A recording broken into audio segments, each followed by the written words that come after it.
Cuiabá registrou crescimento econômico nas últimas 2 décadas. Para se ter uma ideia, o PIB da capital passou de 4 bilhões em 2002 para 22 bilhões de reais em 2016. Entre os principais setores da economia estão o comércio e a prestação de serviços. E é para falar sobre esse boom aí na economia que está aqui no Jornal do Meio-Dia, o economista Carlos Teobaldo de Souza.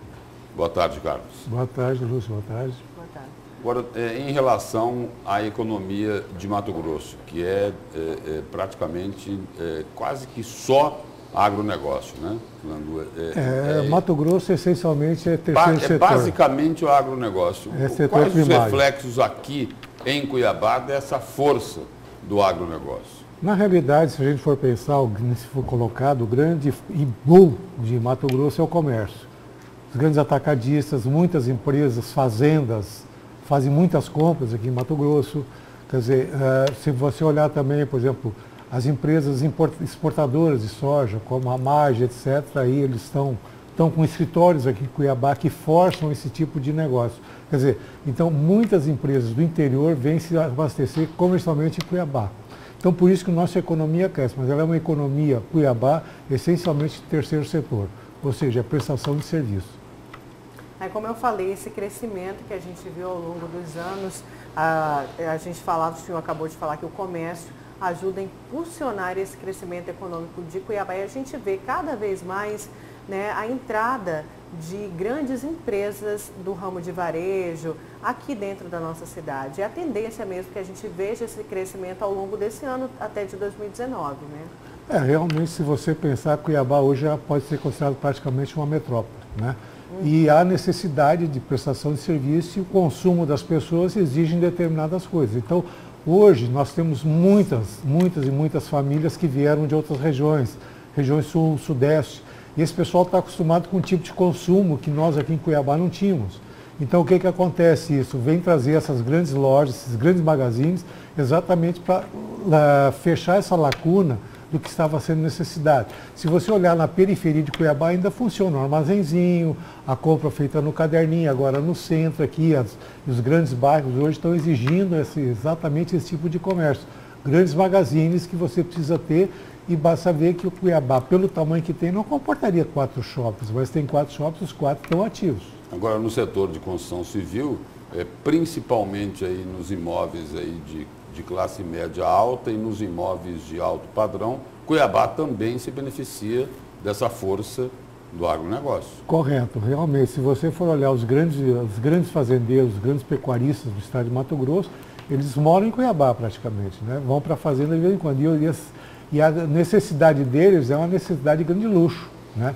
Realmente, se você olhar o alto padrão aquisitivo dessas pessoas, tem condições de fornecer isso. Agora, a classe média baixa e classe média mesmo, elas estão mais ou menos no mercado popular. Agora, as grandes obras mesmo são beneficiadas exatamente pelos proprietários do agronegócio. Agora, ainda falando da capital, da economia da capital, existe aí alguma grande barreira que impossibilite que esse crescimento seja ainda maior aqui em Cuiabá?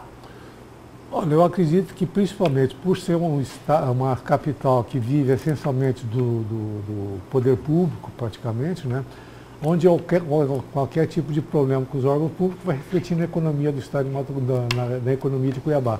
Então, o que a gente tem que ver, eu acredito piamente nisso, é a diversificação de produção em Cuiabá. Por exemplo, um investimento maior no distrito industrial, quer dizer, captar empresas que trabalhariam aqui com beneficiamento de produção, quer dizer, beneficiamento do terceiro setor. Ou seja, você pegar a soja, o milho, tudo isso fazer beneficiamento aqui em Cuiabá para depois mandar para fora. Quer dizer, a gente estaria agregando valor, com essa agregação de valor você está gerando nova renda e novos empregos e que, consequentemente, vai alavancar mais ainda o comércio na cidade. Na opinião do senhor, aí, a produção de grãos, né? Soja, o milho, né? Principalmente, são exportados. A grande maioria dessa produção é exportada e tem a isenção fiscal. Correto. Aí a pergunta é a seguinte: pelo fato do produto primário dessas commodities serem praticamente todas exportadas, isso acaba de alguma forma dificultando esse processo de industrialização? Não só o processo de industrialização, mas porque, como... de repente, esses produtores não têm tanto interesse nessa industrialização. Não, claro que não, porque a partir do momento que ele está exportando, ele é beneficiado com uma série de coisas. Por exemplo, ele não paga imposto de ICMS, ele não paga imposto de IPI, não paga imposto de importação, exportação, nada disso. Quer dizer, ele praticamente exporta sem nenhum custo. Quer dizer, se ele passar a onerar aqui dentro da capital o beneficiamento desses produtos, o que vai acontecer? Ele deixa de exportar e vai ter que pagar os impostos. O Estado perde muito dinheiro com isso, a capital perde, todos os municípios estão perdendo, principalmente os grandes produtores de exportação. Eles estão perdendo muito dinheiro porque eles não recebem o retorno do imposto pago porque não é pago. E ao industrializar, o dinheiro... nós estamos gerando mais emprego e renda. E, por consequência, mais consumo. Mais consumo e mais arrecadação de impostos, mais benefícios para a cidade. E a taxação, então, é uma solução para tirar Mato Grosso dessa grande crise econômica que reflete, inclusive, aqui na cidade, como o senhor falou. A falta de pagamento aí dos funcionários, né, do executivo que a gente vê, o escalonamento do salário, isso reflete na economia efetiva aqui de Cuiabá. Com certeza. Quer dizer, a partir do momento que o funcionário público, que é o maior consumidor dentro da capital, não tem dinheiro para gastar, ele não vai gastar, não vai gerar e não vai movimentar essa economia.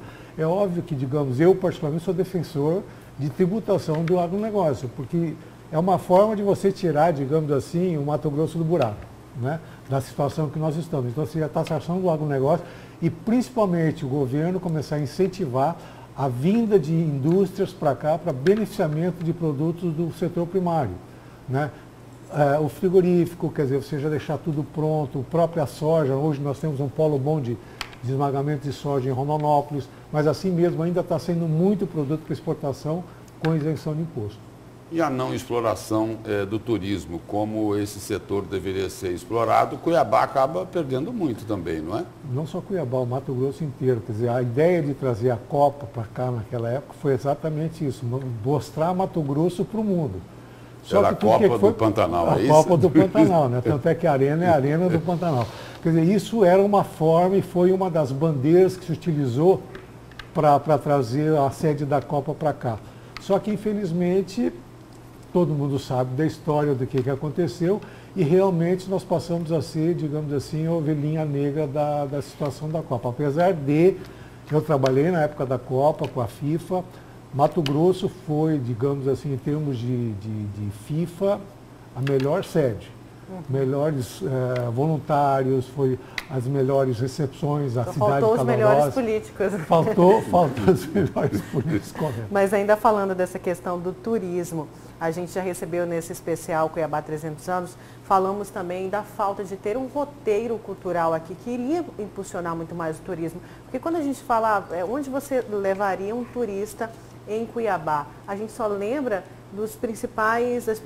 das obras mais recentes, que é a Orla do Porto, o Parque das Águas, que também precisa de uma atenção ali nessas obras, que já tem aí indícios que estão danificadas, a Orla do Porto mesmo, várias pessoas que passam por lá falam que precisa de uma atenção. É correto. Na realidade, se for pensar, todo mundo quando viaja para o Nordeste, você faz um pacote de um tour dentro da cidade.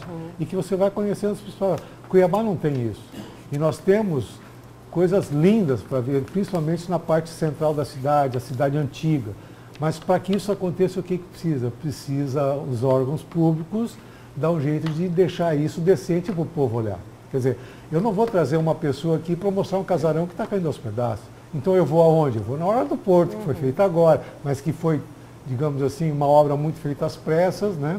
Está apresentando resultado. Eu vou levar aonde? Eu vou levar no Parque da Tia Naíra, eu vou levar no Parque das Águas, vou levar para a Chapada, que também não é, digamos assim, em termos de turismo, não dá aquela força. Pantanal, o que eu tenho para levar? Né? Quer dizer, Porto Cercado, Porto Jofre, ver essas coisas, mas é passagem ida e volta e acabou. Quer dizer, então o pessoal vem para cá, grande questão do turismo ecológico. Nós temos todo o potencial para isso. Nós temos 4 ecossistemas no estado de Mato Grosso. Né? Que nem tinha propaganda. Nobres não é bonito, é lindo. Para quem já não foi para Nobres, vá a Nobres, vá a Bom Jardim para ver como aquilo lá realmente é lindo. Agora, precisa o Estado, precisa os municípios investirem nisso, as agências de turismo, o trend turístico de Mato Grosso, trabalhar nessas áreas. para exatamente trazer o turista e mostrar para ele as belezas naturais que nós temos. Então, quer dizer, isso é outra forma de você trazer recurso, consumo para o Estado. Muito obrigado pela presença e pelas informações aqui no Jornal do Meio-Dia. Eu que agradeço. Obrigada. De nada.